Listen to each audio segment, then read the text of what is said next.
आज हम सब के लिए, भारतीय जनता पार्टी के लिए और राष्ट्रीय जनतांत्रिक गठबंधन एनडीए के लिए एक बहुत ऐतिहासिक और अभूतपूर्व दिन है, जब केरल नगर निगम के चुनावों में केरल की राजधानी तिरुवनंतपुरम में भारतीय जनता पार्टी और एनडीए ने बहुमत प्राप्त कर लिया है।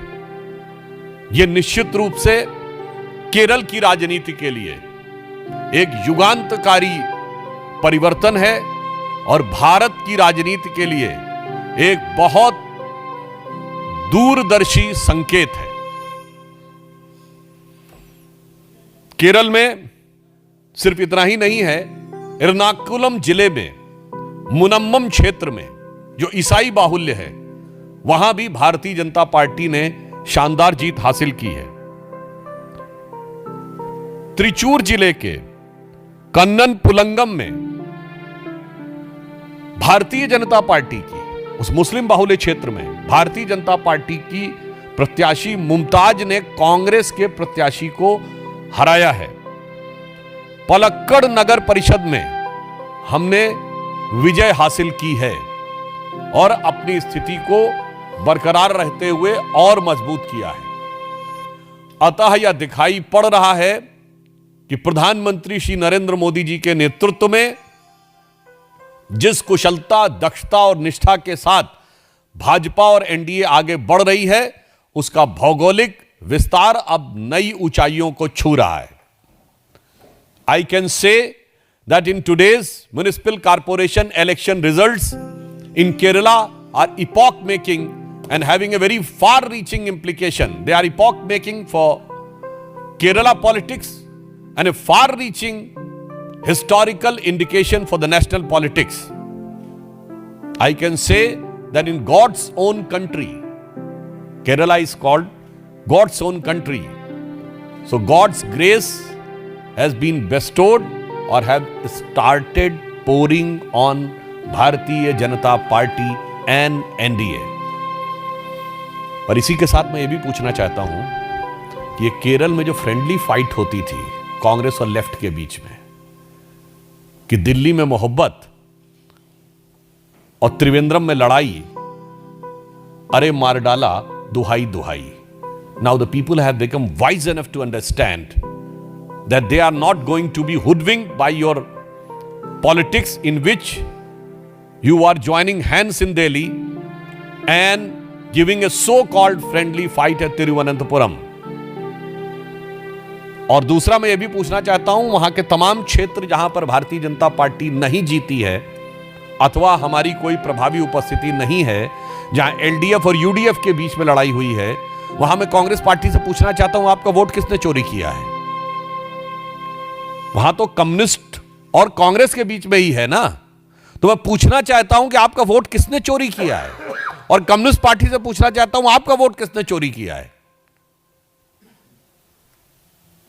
अतः यह भी ये संकेत दे रहा है, इस केरल के नगर निगम चुनावों का यह भी एक अर्थ है कि किस प्रकार से जो भ्रम फैलाया जाता था वो भी साफ है, और यह दो मुही राजनीति को देश के किसी भी प्रदेश की जनता स्वीकार नहीं करती। और अंत में मैं कहना चाहूंगा कि माननीय प्रधानमंत्री जी ने भी केरल की इस युगांतकारी घटना पर भारतीय जनता पार्टी, एनडीए को, केरल की इकाई को बहुत बहुत बधाई दी है, और हम सब उसके साथ हैं। और हमें यह विश्वास है कि इन घटनाओं से, जो आज पश्चिम बंगाल में हुआ है, जो आज प्रधानमंत्री जी ने एक्स पर पोस्ट करते हुए लिखा है, my gratitude to the people across Kerala who voted for BJP and NDA candidates in local body polls in the state. Kerala is fed up of UDF and LDF. They see NDA as the only option that can deliver the good government and building a Viksit Keralam with opportunities for all. और हम ये कह सकते हैं, जो आज बंगाल में हुआ है, जो हरकतें और कारस्तानी तमिलनाडु की हैं, और जो नई आशा का दीप बुझाने का प्रयास तमिलनाडु में हुआ है और नया दीप केरल में जगा है। निश्चित रूप से आगामी वर्ष में होने वाले चुनावों में यह भारत की राजनीति में एक बड़े परिवर्तन का पूर्वाभास है। जैसे अगर कहूं कि आंधियां उठने लगी, अब ज्वार होना चाहिए, स्वरों में क्रंदन नहीं हुंकार होना चाहिए। देखिए, मुझे लगता है कि जो नाम बदलने का निर्णय लिया है, यह भी ध्यान रखना चाहिए कि जिन नामों को कांग्रेस अपना एकाधिकार मानती है वो सारे देश के हैं। जहां तक काम और नाम की बात है तो कांग्रेस न किसी काम की थी न किसी नाम की थी। आपके समय में देश की विकास दर 1.5%, 1.8% और 2% रहती थी। मैं प्रियंका जी से पूछना चाहता हूं, 70 और 80 के दशक में हम लोग भी बच्चे थे, वो भी बच्ची रही होंगी, काहे कहते थे हिंदू ग्रोथ रेट? किसने दिया था ये नाम? और कभी कांग्रेस ने विरोध नहीं किया। प्रधानमंत्री जी जो कर रहे हैं वो नाम नहीं, वो भावना बदल रहे हैं। आपने किंग्सवे को राजपथ किया, भावना राज की ही रहती है। जब माननीय प्रधानमंत्री जी ने कर्तव्य पथ किया तो भावना कर्तव्य की हो जाती है। जब 7 RCR रेस कोर्स रोड, तो रॉयल घुड़सवारी का ही भाव आता है। और जब आप उसको लोक कल्याण मार्ग कर देते हैं तो लोक कल्याण का भाव आता है। और सेक्रेटेरिएट का नाम जब कर्तव्य तीर्थ हो जाता है प्रधानमंत्री कार्यालय के रूप में, सेवा तीर्थ हो जाता है और सेवा, तो वो सेवा का भाव आता है। इसलिए प्रधानमंत्री जी ने जिस भाव से काम किया है, उन्होंने जीवन जिस भाव से शुरू किया था, तन समर्पित मन समर्पित और यह जीवन समर्पित, चाहता हूं देश की धरती तुझे कुछ और दूं। और कांग्रेस जिस भाव से काम करती है कि आगे पीछे हमारी सरकार, यहाँ के हम है राजकुमार, तो मुझे लगता है वो समझ ही नहीं सकते किस भाव से प्रधानमंत्री जी ने काम किया। It is not happen for the first time. Whenever the Congress party has got absolute power, they have tried to belittle judiciary and tried to play politics. I will give just 3 examples. Who said that the committed judiciary should be there? It was Indira Gandhi. And also she superseded 3 judges. Second thing, you know there was a judge in India's Supreme Court who was previously member of parliament from the Congress party, and he has become a candidate in Assam Lok Sabha. The election was countermanded. He was an official Congress candidate and he retired from High Court with a gap of 2 years. Then he entered into politics, became Congress candidate, then he became Supreme Court judge, Justice Behrul Islam. And you know, there was one Chief Justice in India's history who was not even having a law degree.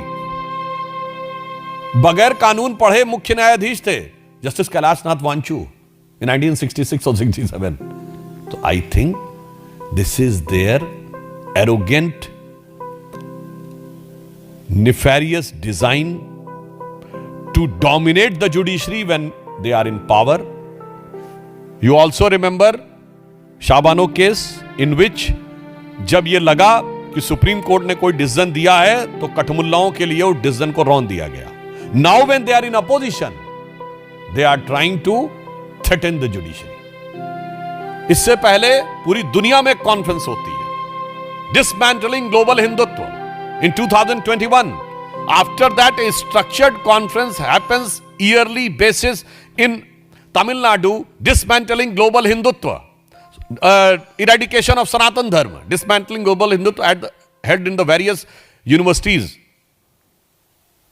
sponsored by these anti-India forces. Then comes eradication of Sanatan Dharma. Then comes one step ahead. They used to go to the extent of saying कि this is Hinduism is corona, virus. Then another minister comes. No, there has to be some social stigma attached to it. So it has to be HIV. और फिर देश के अंदर क्षेत्रीय विभेद पैदा करने के लिए तमिलनाडु के एक मंत्री बोलते हैं कि बीजेपी सिर्फ गोमूत्र के राज्यों में जीत सकती है. वैसे उनको आज जवाब मिल गया होगा केरल की जीत से. और मैं पूछना चाहता हूं, and I want to make it very clear to the bias ignorance of Tamil Nadu minister that he is saying that BJP can win only in Gomutra states. So Gomutra is having a patent in US for antifungal antibacterial medicinal treatment, and the patent number is 6410059. So I just want to say the thing on which the entire country should have a sense of pride. They want to find a device to divide. And it has also exposed the anti-Hindu mindset of the entire India alliance. Whether it is the issue of so-called Babri Masjid in Bengal, statements in Telangana, and this type of biased attitude, anti-Hindu attitude, and threatening to judiciary by Tamil Nadu government. And it's not only this, it is also because Tamil Nadu government knows that their utter administrative failure, utter corrupt practices, they are unable to face the people of Tamil Nadu. So in order to divert the issue and hoodwink the people and try to create a communal frenzy among the minority votes, they are trying to do this. But people of Tamil Nadu are wise enough, and we want to make it very clear. आप हिंदू धर्म के दीप को दफन करने की जो कोशिश कर रहे हैं, भारतीय जनता पार्टी उसे नहीं होने देगी. We will not allow the deep lamp to be buried. And not only Tamil Nadu, the entire country is witnessing this very cautiously and keeping an strict vigil over the situation, and they will give an appropriate reply at the appropriate moment. और अंत में as usual मैं एक विषय बताना चाहता हूं. कांग्रेस के वरिष्ठ नेता, पूर्व मंत्री रहे श्री अश्विनी कुमार जी ने आज एक बयान दिया है कि Congress should look inward, reclaim oppositions credibility, somewhere it's messaging has gone wrong. अर्थात कांग्रेस को आत्मनिरीक्षण करना चाहिए, विपक्ष के रूप में अपनी विश्वसनीयता बनाने का प्रयास करना चाहिए. कहीं ना कहीं कुछ ना कुछ गलत हो रहा है. तो जो अनर्गल निराधार आरोप विपक्ष लगाने का प्रयास करता है और कांग्रेस पार्टी लगाने का प्रयास करती है, उसे कांग्रेस को समझने का प्रयास करना चाहिए. और अगर वो नहीं समझ रहे हैं तो उनके वरिष्ठ नेता अश्विनी कुमार जी की जबानी जो निकल रहा है, उसे मैं संत कबीर जी के दोहे के रूप में कांग्रेस से कहना चाहूंगा कि कांग्रेस को समझना चाहिए कि बुरा जो देखन मैं चला, बुरा न मिलिया कोई. और कांग्रेस के लिए कह रहा हूं, जो दिल खोजूं आपना, मुझसा बुरा न कोई. मगर क्या बताएं, जो अहंकार में, अहंमन्यता में इतना डूबा हुआ हो कि इसके लिए एक संस्कृत में सुभाषित है कि कलह सर्षप मात्राणि पर छिद्राणि पश्यन्ति, आत्मनो विल्व मात्राणि पश्यन्नपि न पश्यति. यानी जो लोग इस प्रवृत्ति के होते हैं, वो दूसरों में तिल जैसी छोटी छोटी चीजें ढूंढने का प्रयास करते हैं और अपने बेल जैसे बड़े बड़े अवगुणों को देखते हुए भी नहीं देख पाते हैं. तो कांग्रेस को इसे समझना चाहिए.